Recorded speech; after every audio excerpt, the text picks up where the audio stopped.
एक कचारीए डाडिया हाकमां दी इत्थे झूठी ना कोई दलील होवे। जेड़ा हक दा फैसला हो जावे उदी मुड़के ना कदी अपील होवे। ऐथे कम ने यार सिफारिशां दे भावें मूसा ते भावें खलील होवे। ओ रफीक मुकदमा क्यों हारे जी दे वल मोहम्मद वकील होवे।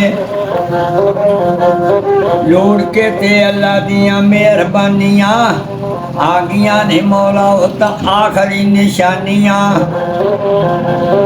जो जो गल्लां नबी प्यारे ने पुकारियां ओह गल्लांदार हो गईयां ने सारियां। खाने हथों आम बंदे तंग होण के हर पासे मुल्कां विच जंग होण।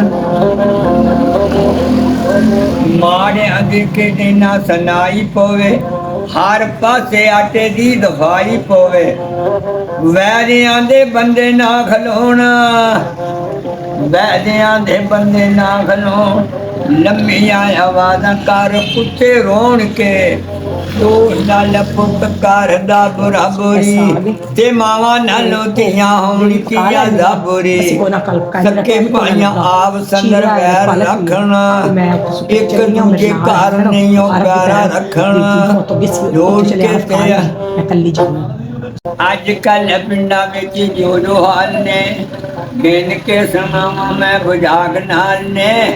आपसा शरीका ने वो पहली वंडियां आपस विच उन्हां दियां खारां चलियां।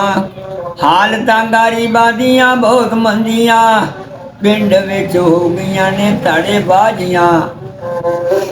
अजकल पिंडां विच जो जो हाल ने गिन के सुनावां मैं बुझाग नाल ने।